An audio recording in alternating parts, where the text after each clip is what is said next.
we've been dating 6 months when Jason's TBI happened, and then now it's been 5.5 years that we've been together. We got married a year and a half after the accident, and I'll let you tell about how it occurred. Oh, how we met? Okay. No. Oh. I was the sound engineer, though, before the accident, and I went to one of the places that I had to account for to do sound. I'd been either wakeboarding or down at the beach to the concert or something. Not how we met. Oh, I'm sorry. How the accident happened. Oh, the accident happened. That day I went out being sneaky, I thought. Went and had a class and everything on diamonds and looking at engagement rings and everything because I couldn't afford the Tiffany's of diamonds and stuff, and she's always giving me a hard, only Tiffany's will do. So I went out looking, and I that was did always that. a joke. And then that night we were supposed to go look at Christmas trees, which really mattered anyhow because we know I wouldn't have been around to see it. Awake. That night, I went to one of the establishments where I was working or had the account to work at, and I was there till quite late, I think in the morning, early morning hours to about 4:30, 5 o'clock with the managers and some cops and there was stuff there. Well, and I don't remember any of that, but supposedly looking at the truck and what happened is I was going down the highway close to opposite of where I was living. At a high rate of speed, estimated between 90 and 110 miles an hour. I clipped some barrels on the feeder road, on the on-ramp between the feeder road and the highway. Well, it clipped it was a 3/4 ton large truck. And it clipped it and it went up like this, and I came out the side window. The truck ended up way over here, and I ended up hitting the stop sign estimated about 200 feet down the road. No one stopped or anything like that. I wasn't wearing my seatbelt at the time, something I usually always did. I usually didn't drink hard liquor and all that stuff, but everything came together, so that was what happened.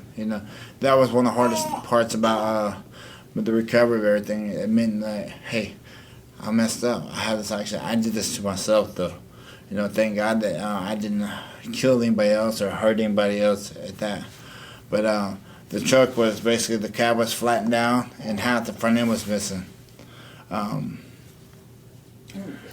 then, and what heartbreaking is that the morning of his accident, I had gotten a page like at 4:30, 5 o'clock in the morning, and I didn't recognize the number, and so I didn't call it back. I went to work as a regular day. And then somewhere around, 9 or 10 o'clock in the morning, I got a call transferred into where I was at in the hospital. And it was his sister telling me that he had been in this horrible accident. Went over, rushed to the hospital. Everything was told to me what had happened. And I looked at the page that I had received that early in the morning. And it was the emergency room at that hospital because they had found my number. And so they were trying to page me to be the contact person of him, and I hadn't returned the call. And then he was in a coma from December 17th through the beginning of January. He opened his eyes for the first time on New Year's Day. On New Year's Eve, though, that's why I kind of peeked my eyes open at you, though. Mm-hmm. And one of the things I like to say is that the only thing I remember from the whole coma and everything is I saw the Golden City, which I interpreted to be heaven. I can still remember that like it happened 5 minutes ago. And the story, even through the post-traumatic amnesia, where I thought that I was a race car driver or I was a movie star with these people, that's never ever faltered or changed. So, and I was standing, and I still remember I was standing in front of a calm flowing river, and it was real wide, but there's high wavy grass on each side. And to my direct left-hand side, there's a small arch bridge. Across the way was was a wall that went as far as you could see, for both ways. And behind that wall was the Golden City. Behind me was dark woods. But next thing I know, appeared the 4 horsemen come riding out of an opening in the wall. And I mainly remember the first one because the horse's belly was seemed like it was about that big. It came down that. I had to look up to it. And I just remember that first one because he turned around and pointed for me to go in. I was walking. I just started, it was beautiful, light wind. It was beautiful. So I started to cross the bridge. Well, I got about halfway across the bridge, and I hear Susanna in the background come running, and she's running saying, "No, it's your time to go. You can't go." And then we were in the middle of the bridge, and she embraced me and didn't let go, and we walked back across the bridge, and I didn't die. Do you remember waking up to briefly just tell me maybe the scenario of how long you were in the hospital? Were you in rehab? You mentioned you were in a wheelchair and you were told you wouldn't walk again. Maybe you can just tell us briefly about that period before, and when you got home. And then we'll talk about the relationship section. Yeah, I was in. I went to the rehab hospital after I was in. After I opened my eyes, I was still in a coma because when you open your eyes, it's just always out of a coma. So I was probably still in there for another week or two. Or that's how long I stayed at the hospital. Yeah, you were at he was at the trauma center for about a month. And then from there he went to the rehab hospital and he was there for about 2 weeks, 2.5 weeks. And when they discharged him from the rehab hospital, he was still using the wheelchair. He was able to walk, but he didn't have strength. And the main thing that I remember about his activity in the wheelchair is that he had such a hard time. He had no strength in his upper body whatsoever, or no trunk strength. So he's in the wheelchair, but he's falling forward because he can't hold himself up. And so that was the huge thing with walking, was that he didn't have any strength. He had lost approximately 75 pounds from the time of admission to the time of discharge home. So within a month and a half, he lost all that weight. And how about talking and cognitive memory? Tell me the scenario with that. Very, very slurred. As far as his speech was very slow, purposeful, but very, very slow. He was still in what they called post-traumatic amnesia. He couldn't remember from 10 minutes ago, and it was, sort of our inside joke kind of thing. He couldn't remember what he had for lunch today, but he could tell me what he had yesterday. And then the next day, he couldn't remember what he had today, but he could then remember what he had the day before, which he couldn't remember. So that was one of the things. And at that point, they said that he would need 24-hour supervision forever.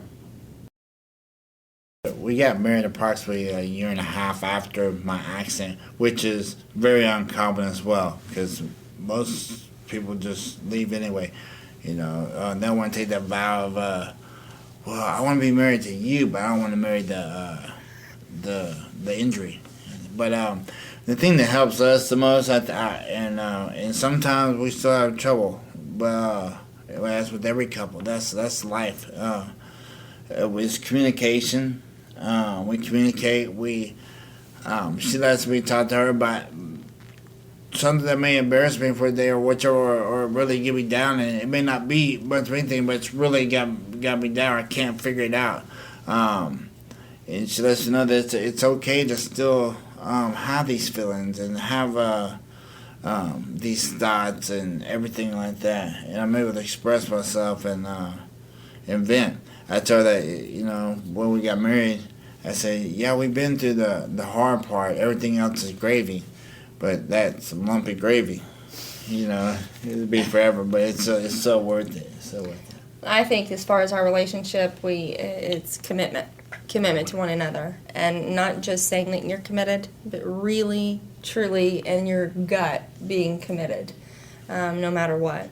And that is what keeps us together. Oh, we're not saying. Relatively speaking, yes. We walk. Yeah, We so a walk. strategy to help us in to make it through everything is the walking. Not only does it help with the exercise to lose the weight, because Lord knows I need to. It helps to just see everything, get the fresh air, clear things out. She, for her escape from me, she go take a I go to hot work. shower, and she goes to work and takes a hot, when she gets home, takes a bubble bath. For me, I play dominoes on the computer, and just I gotta go play some dominoes. That helps wind me down. I don't know what it is, but that helps wind me down.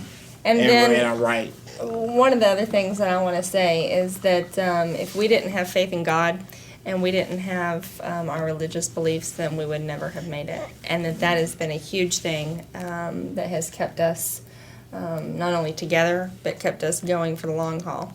Right after his accident, one of the things that I used to feel and say was that this can't be it.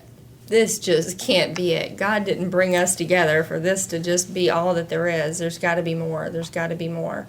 And that became our little slogan, is that there's more for us to do, more for him to do.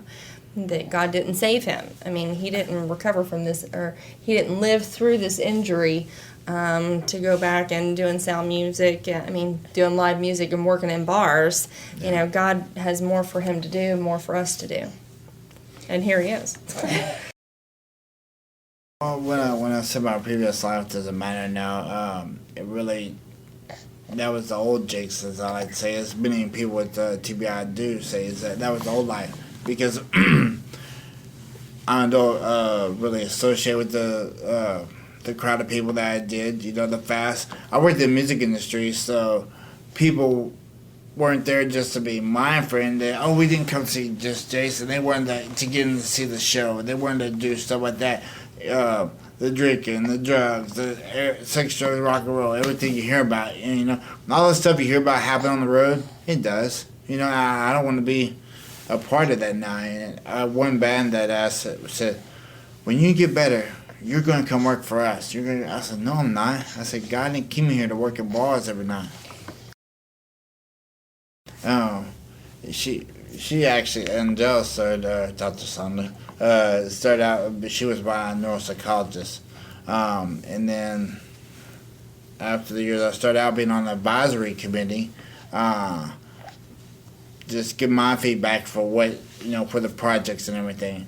And because one thing I've learned through working this is that whenever a doctor or somebody or just a layman tells us about, I know how you feel, I know what you mean.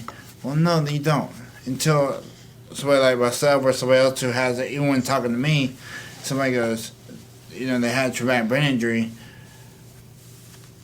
they know it better. They know how it happened. So one of the projects I worked on the most is the social reintegration project, where peers with brain injury help other peers with brain injury reintegrate back into society, because that's the hardest part of the whole injury. Okay, you lived. You made it back here, you can talk. Now what? You gotta sit inside all the time? No. You get out and be a part of society. That's living.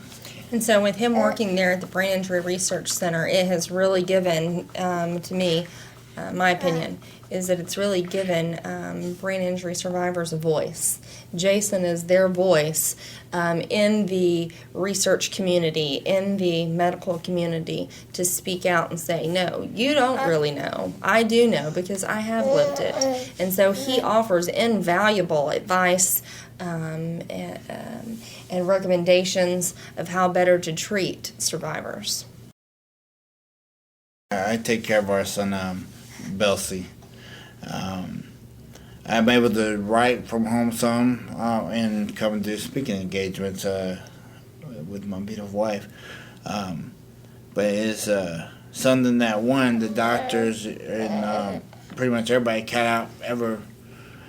What I've seen is that people with traumatic brain injury are kind of shunned to the side.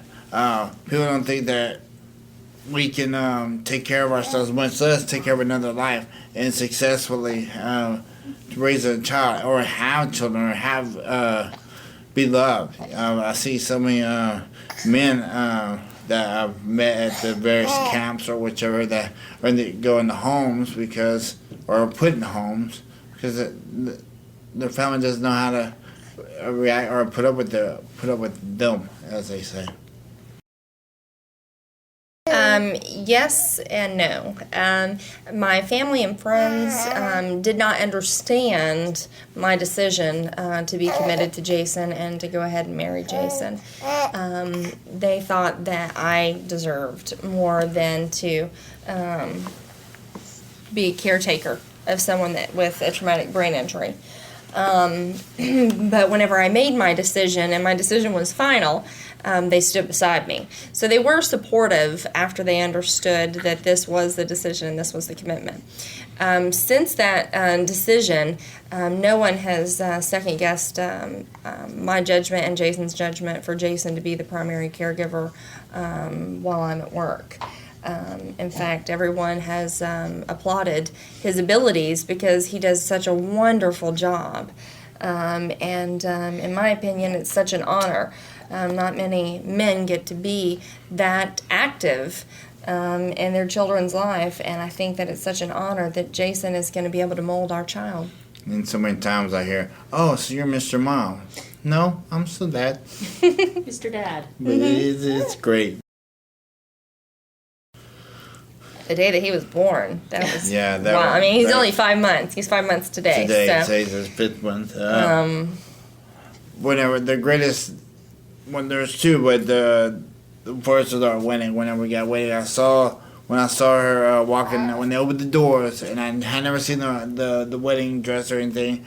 They opened the door. Everything that happened for the past year and a half went running through my head, and the emotion where I had been able to cry before came out, and I was just bawling. And she was so beautiful, and just all the wonderful memories, and the hard part for me, hard times and the wonderful were all just going through my head, and I was so thankful to be there.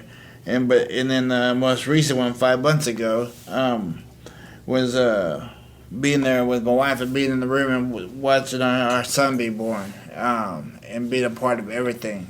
And still being able to be a part of everything. How about you, for Susanna? Oh, it's the same days. It's the same days. To me, it's just so awesome. But it's an everyday thing, too.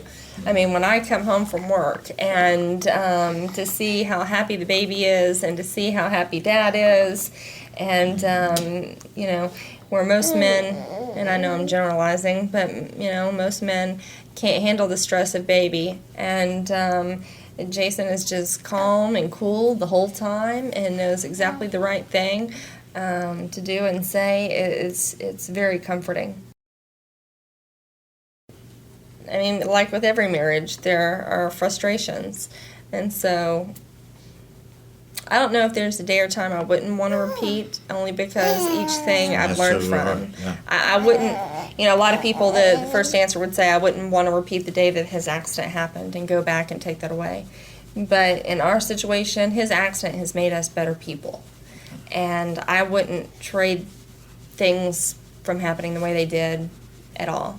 I'm glad, and it's sort of odd to say that, I'm glad that his accident happened, but it has made us better people for it. I'm so thankful for all the experiences that I'm able to be able to do, to be able to experience them, to be able to express how I feel about them, and to, even the hurt, nobody likes to hurt or go through bad times of life, but hey, bro, I'm getting the experience. I'm beginning to do it. Look at each other, love each other, and then I always tell the caregiver to listen.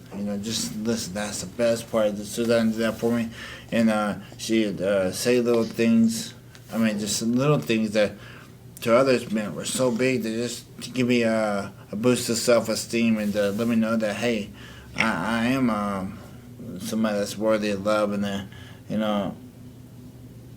I should, for case in point, when people would disregard me or not want to listen to me or they actually being mean to me, she would be right there to no, and stand up and get bowed up and whoop them for me. What would you tell a couple? I would tell a couple that if they want the relationship to survive, that they have to make it the most important thing in their life. Right underneath God, but that they have to make that most important. That the couples that we have been friends with, most of the couples that we have been friends with, that we've met through the brain injury circuit, the couples that have failed are ones that started having outside relationships that they put higher priority than the marriage or than the relationship with the survivor and the caregiver. That is just key to destruction. I mean, it really is. It's the downfall. If you've got a friendship, whether it's a platonic friendship or not, if that becomes more important than spending time with your survivor or caregiver, whichever the one has the outside relationship, then that is the downfall. One of the things that I would tell another couple or another survivor is to make sure that you get lined up with healthcare professionals that really know about brain injury. Not just know of a thing called brain injury, but really know about brain injury. And that might mean that you're not seeing a regular primary care physician, or might not mean you're seeing a regular internal medicine, that you might need to see someone who works in physical medicine rehabilitation, but make sure that you're keyed up with someone that understands what's going on, because so many times I think that the healthcare community gives the survivor and the caregiver poor advice of how to handle things, and then that can also lead to the destruction of situations. One of the ladies outside after the talk was asking me a question about fatigue, that she's having problems with her husband with the fatigue. And I told her, the best thing is just let him have his fatigue, let him have his sleep, that he needs it. And she said that she's been pushing him to stay awake, and her physician has been pushing him to stay awake. So it's not as if you can just avoid the symptoms. The symptoms are there because of a reason. Would have found other families who had been through to give us a heads up of what to expect. We didn't know anything. Susie just would say, "Okay, this is what we do it." From the time of his release from the rehab hospital, he was not with any kind of physical therapy, any kind of rehab period for another year. A little over a year. Mm-hmm. And so we were sort of doing it as on our own, just sort of, okay, well, this might work. He had problems with fine motor skills. He couldn't pinch things. So I bought him a light bright. Here, start doing pretty pictures for him. It made him feel happy, that he was making a pretty picture for me. And instead of me being the adult, oh, that's childish, I let myself be the child and get excited over little pretty light bright pictures, and it made him feel like he was doing something nice for me. Yeah. And so it's the littlest things, but just to keep trying is the biggest piece of advice that I would say to anyone that has ever had a brain injury, is that life is not over. You're still an important person in society. Just because you've had a brain injury doesn't change that. The light bright was the one that we did. We talked about it in the talk. The squeeze ball, those little gel stress balls. Can you explain that as if we hadn't heard that? The stress ball we would use, of course, to build up strength in the hands, but then also as an anxiety reliever. So whenever he would get in large crowds, he would become very anxious. Having to deal with other people, talk to other people, he would become very anxious. And some of his outbursts of emotion were avoided because he was able to squeeze the stress ball and calm himself down. And then one of the biggest things that is important, is for us to get to know each other well enough to where I can give him cues of that aren't embarrassing, to give him nonverbal cues of, okay, you need to go on. Because so many times he'll get into a conversation with people and just go off in left field about who knows what. They're not paying attention. They're wanting to leave. He's not realizing what the situation Great is. body language. And so Do you have a symbol or something? Oh, she cussed some eyes. Or she just I looks cut my at you? eyes. I'm just joking about that, but she's But just may say subtle little something. things. I Yeah. might just put my hand on his back, and that gives him the key of, okay, I need to wrap it up. And then other things like so many times people just make comments and they have good intentions, but he would take things to heart. He would run into someone, okay, I'll give you a call tomorrow, or I'll give you a call sometime, or in a couple of days. That was always it. I'll give you a call in a couple I'd of be days. waiting right there by He the would phone. wait right by the phone, anticipating their phone call. They But said the phone they're call would gonna never call. come. And so it's heartbreaking for me to see that happening. So instead of letting it go, we would sit and talk hours on end about, this is life. These are what people say, but it isn't really what they mean, and it's not any slight against you. It's just talk. And as far as one of the greatest things that helped me the most was the squeeze ball in the library, but also writing, because I still write to this day. I wrote that poem just for today, and I love it. People are like, "Oh, you wrote that?" And sometimes I look back at, because I've written well over 300 different poems now. I was like, "Oh, I wrote that." And, that's I mean, a poem about everything. He'll write Yeah. a poem whenever he was having to ride the bus, sitting at the bus, Yeah. stop, writing a poem about the people that he encountered.